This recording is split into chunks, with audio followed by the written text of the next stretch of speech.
One. Hello, it's Jason with HCRBeta, and I'm super psyched today to have a very special guest. Jake Andersen is the owner and founder of Hobo Hammocks out of Utah. And Jake, how are you, man? Glad to have you finally. Doing great. Thank you, Jason. Yeah, it's been a while trying to get this set up, so glad to have the chance to be here. Yeah, really, really.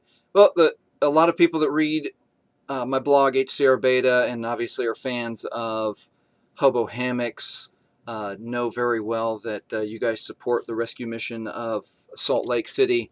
And I don't know if I'm the one that coined the phrase, the Hobo Hammock Company or the Hammock Company with the big heart, but you guys are doing a really cool thing. It's very different from what the rest of the space does, the rest of the hammock companies do. So I want to get an update, not only for the people that are fans of Hobo Hammocks, but those that are shopping. Give us an update on how your company has impacted the rescue mission. How many meals have you served? Are you getting feedback from the mission with what kind of impact your company's having on them? So let's start with, do you have a number of how many meals you've served based on the number of hammocks you've sold? Yeah, absolutely. First off, I want to say thank you for the support and for your kind words. I really appreciate that, and I really believe in what I'm doing. So it always means a lot to hear people speak positively of the company. Up to date, we've delivered 5,500 meals to the homeless. Wow. Through the rescue mission. That's And I mean, it's awesome. It's really a great experience to be able to do that. I had the privilege of talking to one of the owners of the rescue mission this week, and just hearing how excited he was about how Hobo Hammocks has been able to contribute and help them out. I could tell it really meant a lot to them. That made me feel really good about what we've been doing here. So, Man, that is it's been amazing. awesome. 5,500. That's obviously going to create a big impact. So let's stay on that subject. Let's say that there are some folks out there that want to do more to support the rescue mission. Do you, off the top of your head, do you know the easiest way to connect with them? And are there other opportunities where somebody might be able to make a donation or do some volunteer work at the rescue mission? Yeah, definitely. If you're not in Utah, you can just go to the website, which is, let's see here, I'm looking it up for you right now. Yeah, and Um, I can when we're done, I can put the link in the show notes. what's that? When we're all done talking, I'll be able to create the links and put them in the notes on the video when I publish it on Okay, YouTube. cool. So the website, for those just listening, it's rescuesaltlake.org. You can get on there and make a financial contribution. It's also through that website that if you're local, you can sign up to be a volunteer. You can help out with different events that they have going on. When I was speaking with one of the owners, Chris Crosswhite, earlier this week, he mentioned to me there's tons of opportunities. I mean, you can organize a food drive, a clothing drive, or just be a part of a drive that they have going on. They have a couple of really big events coming up. They have a Thanksgiving dinner in November, where they basically just fill their facility to capacity and feed as many people as they possibly can. So I'm looking forward to going and participating in that, and they always need more volunteers for that. So anybody that's interested can definitely get in on that. Saying they'll do a Christmas dinner as well. They don't have the dates finalized on those yet, but they should be coming out pretty soon here. Okay, perfect. Yeah, really, it's a marvelous thing that you guys do with your company. Is it so you're on your website when you say that every time you sell a hammock, you're able to feed one homeless person. Is there anything else that, let's say that I'm not able to make a financial contribution, but I'm going to buy a hammock, and I just saw that you have t-shirts as well. Is the rule that you have internally as a company, one hammock means one meal, or is there something else that I as a consumer might be able to do just a little bit extra when I'm making my purchases at Hobo Hammocks? So, I mean, yeah, there's a couple things you can do. For every hammock we sell, we provide a meal, but that extends to all our other products too. whether it's hanging straps or the indoor mounting kit or a t-shirt. We're hoping to come out with some new sleeping bags soon, and those will also apply. But no matter what product you purchase from the website, we will use a portion of that to donate to feed the homeless through the rescue mission of Salt Lake. Fantastic. Another thing people can do is if anybody has old hammocks lying around or a torn hammock or a ruined hammock, they can send that in. We sew those up and then donate those back to the homeless so that they have a place to sleep instead of just on the cold, hard ground. Yeah. Yeah, I think that's actually... And... oh, go ahead. I was just going to say also, when you send in, anybody that sends in a hammock, we give them a discount as well on a new hammock if they'd like to do that as well. So it's kind of a win-win-win for everybody. Right, right on. And that, what I was going to mention was that I think that's what initially attracted me to your company, is that, hey, you guys have this recycling component. That's interesting. And then when I went to your website, I found that, oh, you do a little bit more than recycling. You help the homeless. And then we were able to talk and have that first interview and really find out a little bit more about what you experienced and how you started the company. And that's, yeah, well, you're a good person, Jake Andersen, so thank you for doing what you do. Well, I really appreciate that again, Jason. Thank you. Sure. So you mentioned something that caught my ear, sleeping bags. So can you share some details about what's going on with Hobo Hammocks and sleeping bags? Yeah, we're in the development phase for a couple new things, and the sleeping bags are the main thing that we're focusing on right now. It's a sleeping bag with a new design that we haven't seen before. Don't really think anything like it's out there, but kind of a simple idea where, I don't know if you've experienced this, but if I ever get cold when I'm camping, 90% of the time it's my feet. So what I've done is I've taken a sleeping bag and put kind of a fleece liner around where your feet go on the inside of the sleeping bag. Apart from that, I got a sleeve, kind of an envelope sleeve on the back of the sleeping bag, and that's to slide your sleeping pad into, so that in the middle of the night you're not rolling off of your sleeping pad. It stays under you and keeps you warm like it's meant to do. Yeah. And yeah, I've had a prototype made of the sleeping bag, and I take it every time I go camping, and it's just, I absolutely love it. So I'm getting the Kickstarter rolling right now. I'm hoping to have that live by mid-October.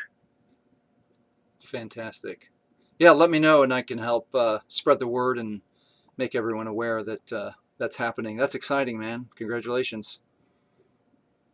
Yeah, thank you. I'm excited for it. So tell me a little bit about what I understand. This is your first complete year that you've been in business, and at the end of, or I guess sometime in August, you completely sold out of your stock, and then you had a few weeks there where you only had like one design, one hammock available. Tell me what that was like. Number one, from the success standpoint of being able to sell out inventory, and then number two, waiting for the new inventory to come in. What was that like? That was kind of a bittersweet time for me with the company. You know, July and August are kind of high season. That's when you're getting a lot of hammock sales. People are wanting to get their hammocks before summer's over and go camping, and they weren't able to from my company because I had a lot more sales than I had expected. And I was also in the process of switching over some of my manufacturing, and so just everything timed poorly to make me not have any inventory. And it was really cool to see that I had so much success, had so many sales, that I was completely out of everything, but at the same time a little bit frustrated because I knew I could have been selling a lot more hammocks, you know? True. So for entrepreneurs and business owners who happen to be listening, what do you think is a mistake or two that you made, and then how did you deal with it mentally this time around, and then what did you learn? What's the biggest lesson that you learned? I think the biggest thing is knowing your turnaround times, you know? I'm not sure if everybody out there knows that I have my hammocks made in China. So the process to get those manufactured and to get those shipped here is more time consuming than you expect it to be. And, a lot of times they'll tell you one thing and it doesn't end up coming to fruition. So the biggest lesson I learned on that is knowing your turnaround time for the moment that you put in an order to when you're going to receive that order. And B, just tracking.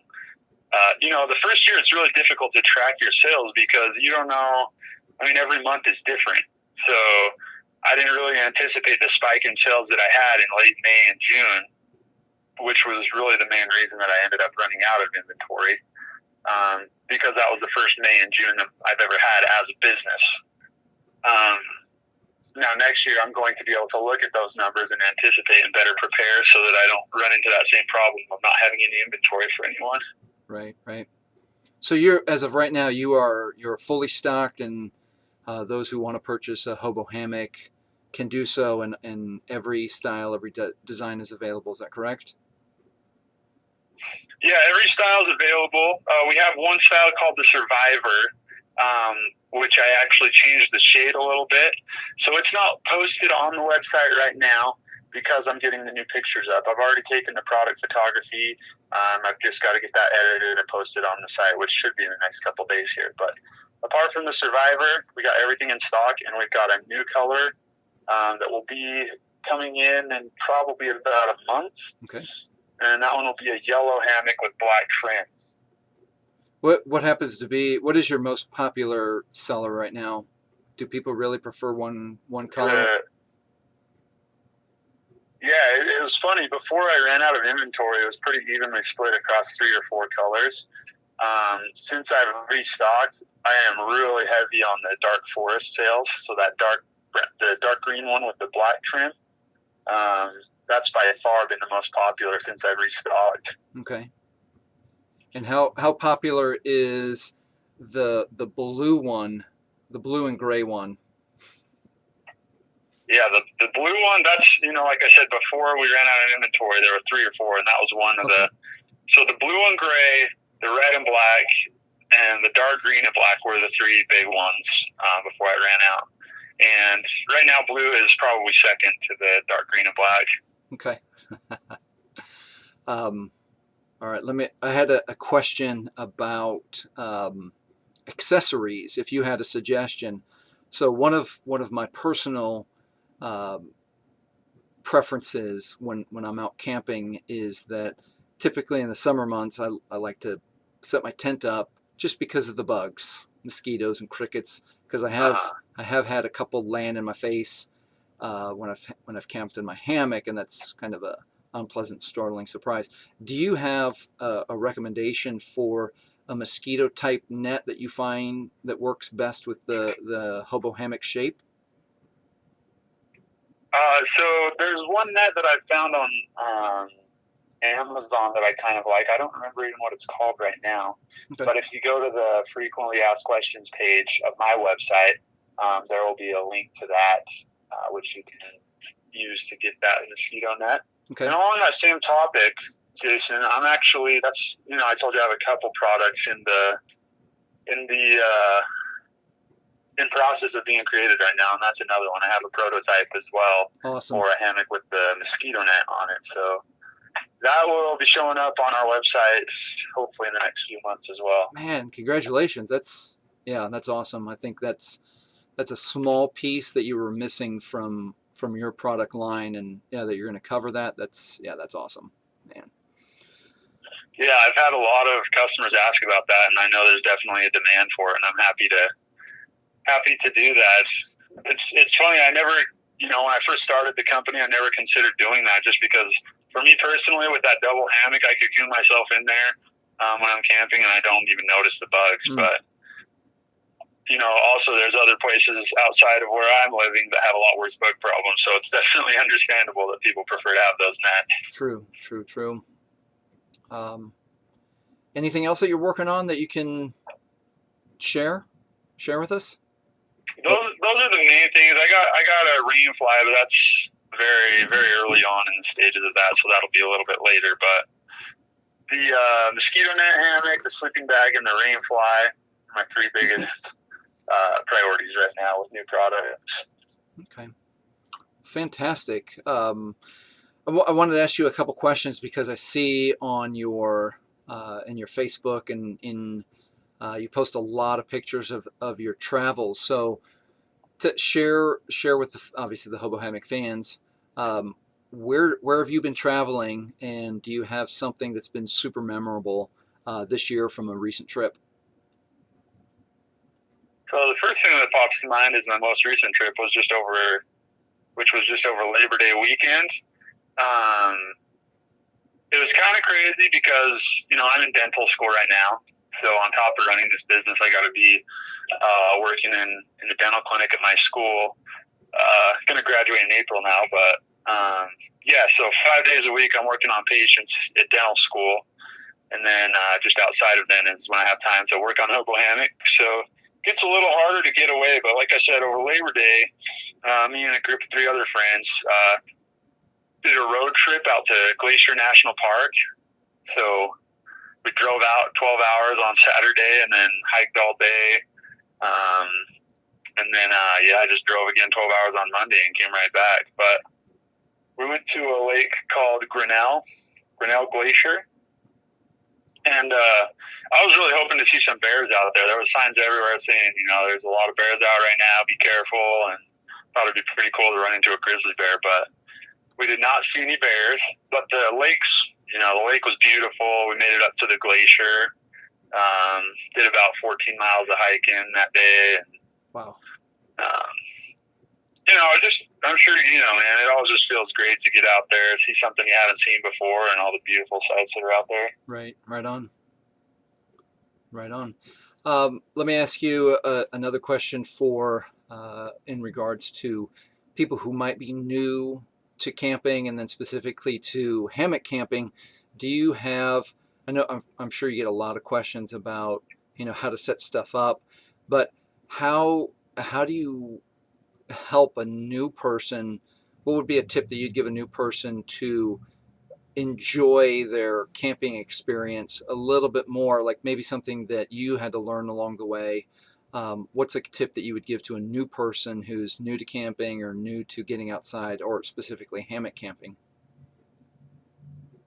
Yeah, if we're being specific to hammock camping, one thing that I would say is don't give up after one night. There's a lot of different ways you can hang a hammock, and everybody has a little bit different preferences on how they like to hang and what's most comfortable for them. For example, I've got a buddy that likes to hang his hammock really loose, so it droops down, because when you do that, you can lay out an angle and it's flat as a bed. It's a flatter way to lay down. If you string it up really tight, it really squeezes you in and kind of cocoons you. So if you try it out one night and you don't love it, just try it a different way. Try to hang your hammock a little looser or a little tighter the next time you try it out. And I mean, for me, there's certain ways to hang that are really comfortable, and there's other ways that aren't so great. So you just have to experiment with it for a little bit before you really find the sweet spot. Good to know. I didn't even know that. I've always been in the habit of stringing mine straight out, nice and taut. I think I had one experience where it was super loose, and I didn't know that you could lay at an angle inside the hammock, and so, I feel like I'm in it. My body's a U shape, and I didn't enjoy that experience. So from then on, for years now, I hang mine, it's tight and straight as I can. So now I have to go back to what I do and try a couple different ways. That's a good tip. Thank you. Cool. Yeah, no problem. Yeah, it's funny, you think it's just some simple thing like a hammock, but there's still different ways you can do it that make it better or not so good. So it's good to experiment with it. One other thing, like if people are wondering how to hang their hammocks, again, on my website, hobohammocks.com, we have a page, or you can look it up on YouTube too. Just search for Hobo Hammocks Knot, but it's a video that'll walk you through how to tie your webbing in a really cool way that's super easy to tie it, and then to untie it, all you do is pull a tail and it slips right out. So it's really quick and really convenient way to hang up your hammock, and you can master the knot really quick with that video. Okay, fantastic. Let's see what else. I think that's about it for now. Let me ask you if you've got any other I mean, we've covered your charity work and an update with actual numbers, which again, congratulations on what you're doing for the people in your community. You talked a little bit about, you're giving us some business tips on what happens, your real life example of what happened when you ran out of inventory. You gave us an update on your new innovations and products that are coming up very quickly. And then is there anything else that you need us, number one, as Hobo Hammock fans to know, or anything that a shopper shopping for hammocks you want them to know? The thing that came to my mind when you're asking about this, which I always like to preach about this a little bit, is just two words: is to take action. Starting this company and running this company has been a really, really positive, awesome experience for me. And I started the company while I was in dental school. Like I had a million reasons, a million excuses not to do it, but starting a business is something I've always wanted to do. And so, when everything just started laying out, I just went for it and did it. And I would offer that same advice to everyone, not just in starting a business, but whatever aspect of life you're in. If there's something you want to do, like, don't make excuses, just go do it. You won't regret it. Yeah, awesome. Take action. That's awesome, man. Well, let's end right there, man. Jake, thank you so much for, number one, what you do, and then thank you for taking the time to talk to me. And as always, when there's new things happening, let me know, and I'll help spread the word.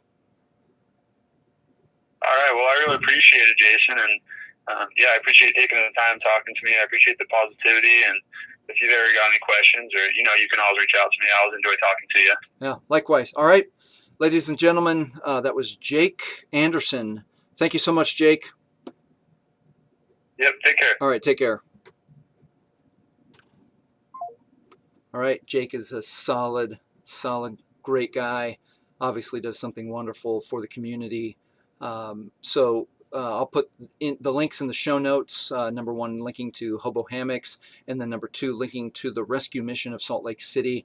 So if you feel like you want to go and help that community, please do so. And then if it motivates you to go help out in your community, if you're in Kansas City like I am, we have the City Union Mission, which there are many, many different ways that you can take action. I like that, take action, and help the homeless here in our community. So with that, it's Jason with HCRBeta, and thank you again for watching.